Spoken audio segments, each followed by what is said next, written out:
אל תקרא הליכות אלא הלכות, חזק וברוך. רבותיי בשורות טובות, on est le 8 dans le mois de Sivan.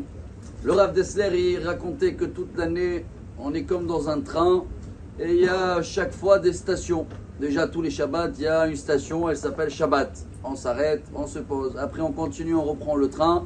On a des fêtes. Si dans la Torah on commence avec Pessah où on a fêté notre liberté, là on vient de terminer la station qu'elle s'appelle Shavuot. Comment il appelle le Rav Dessler? C'est la station de l'amour. Il faut qu'on renforce notre amour avec Dieu.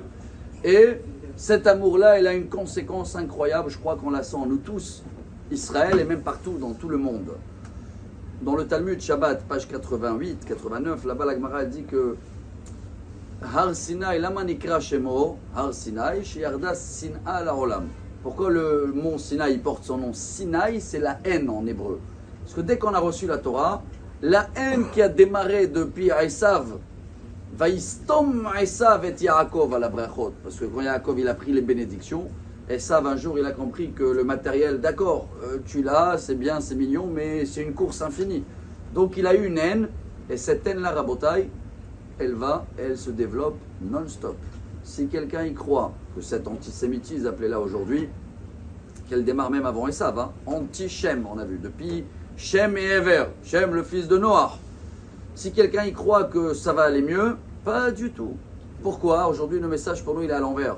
Quand tout le monde y haït quelque chose, ça veut dire qu'ils sont jaloux de ce que tu as. Donc toi, tu dois l'aimer. Nous, on doit aimer, on a reçu la Torah. C'est la Torah qui a amené cette jalousie qui a des conséquences de haine dans tout le monde. Certains, ils ont dit, mais non, si on donne un morceau de pays et tout, pourquoi il y a 80 et quelques années, les Allemands, il y avait un pays, on était là en Israël. Non, il y avait la haine. Oui, dans toute l'histoire du peuple juif, il y avait la haine contre les nations. Alors qu'est-ce qu'on doit faire nous, Rabotai? On doit savoir qu'on a reçu quelque chose de très bon.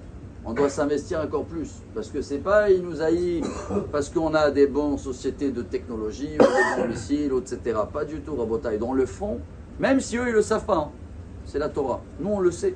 Donc c'est à nous de renforcer cet amour-là. Et cet amour-là, voilà comment ça tombe très très bien, Rabotai. Tout de suite après Shavuot, on va lire la paracha Nasso. C'est la paracha la plus longue de la Torah. Et la moitié de la paracha, voire 80, je vois 89 et quelques versets, c'est une répétition de tous les 12 princes, les 12 tribus qui ont amené leur sacrifice.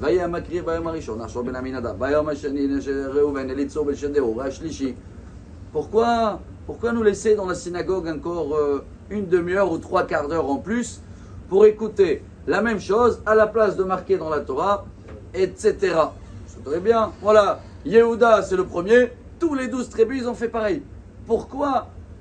Plus que la moitié de la paracha, elle parle de quoi? De l'amour de prochain, Rabotai. Dieu il voulait nous apprendre de ne pas vexer aucun des princes. S'il aurait marqué etc., etc., alors tout le monde il se sentait un peu moins. Dieu nous a mis tous à l'égalité.